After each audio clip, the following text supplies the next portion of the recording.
আমি দেশ ও বাহিরে বাহিরে প্রবাসী ভাইদের কাছে বলবো, আপনারা সবাই একটু সহযোগিতার হাত বাড়ালে হয়তোবা এই ছেলেটা আমাদের মাঝে সেই আগের মতো আবার হাসি খেলে বেড়াতে পারে। বেশি আমার সন্তানের দুটা কিডনি ড্যামেজ, আমার সন্তানের চিকিৎসার প্রয়োজন। আমাদের যা কিছু ছিল আমরা সর্বোচ্চ দিয়ে চেষ্টা করেছি, জমি জমা, গরু ছাগল।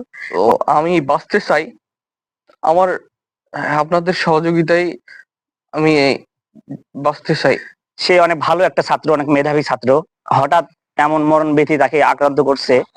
তারা এখন খুব নিঃস্ব, তারা যে এক মুঠো খাবে এ ধরনের পজিশন নাই। যে যে যতটুকু দিচ্ছে তারা চলতিছে, কিন্তু আমরা কখনো ভাবিনি যে এই ছেলের দ্বারা এরকম, এই ছেলের একটা এরকম রোগ দেখা দিবে।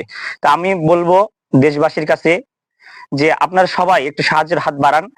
আপনাদের সাহায্যই আমাদের কাম্য, এই ছেলের কাম্য। আপনাদের সহযোগিতা এই ছেলেটা আবারও আগের মতো আমাদের মাঝে ফিরে আসতে পারে, লেখাপড়া করতে পারে, আবার হাসি খেলে চলতে পারে। আমি দেশ ও বাহিরে প্রবাসী ভাইদের কাছে বলবো, আপনারা সবাই একটু সহযোগিতার হাত বাড়ালে হয়তোবা এই ছেলেটা আমাদের মাঝে সেই আগের মতো আবার হাসি খেলে বেড়াতে পারে।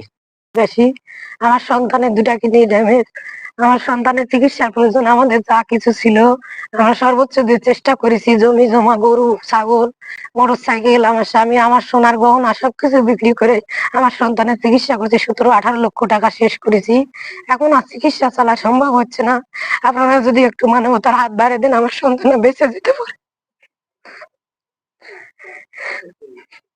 মেধাবী, লেখাপড়া করতো, তার মনে অনেক আশা ছিল সে বড় হয়ে বাবার মা মুখে হাসি ফুটাবে। তাই মাত্র একটাই ছেলে, আর কোনো আর ছেলে নিয়ে নেই। যা ছিল তার সব জমা জমি বিক্রি করে চিকিৎসা করতেছে, আর পারতেছে না। আপনারা সবাই একটু সহযোগিতা করেন। সমস্যা হচ্ছে 2টি কিডনি ড্যামেজ, তো ডাক্তার বলছে অতি দ্রুত ট্রান্সপ্লান্ট করতে। তো ট্রান্সপ্লান্ট করতে 25 থেকে 30 লক্ষ টাকার প্রয়োজন। তো আমার পরিবারের দ্বারাই এতগুলো টাকা দেওয়া অসম্ভব প্রায়। তো আমি বাঁচতে চাই, আমার আপনাদের সহযোগিতায় আমি বাঁচতে চাই। এখন আপনাদের সাহায্যের খুব প্রয়োজন আমার। দয়া করে মানবতার হাত বাড়ায় দিন, আমাকে সাহায্য করুন, যাতে করে আমি আবার সাধারণ জীবনযাপন করতে পারি, আগের মতো হতে পারি। মানে ঠিক থাকতে পারি না, যখন ডায়ালিসিসের সময় হয় 2-3 দিন ভালো থাকতে পারি, আবার আগের মতোই ওই একই সমস্যা। শাহরিয়ার তার কিডনির সমস্যা ছিল, সে আবেদন করেছিল এককালীন 50,000 টাকা পাওয়ার জন্য। আমরা আবেদনটা যথাযথ কর্তৃপক্ষ জেলা পর্যায়ে পাঠিয়েছিলাম।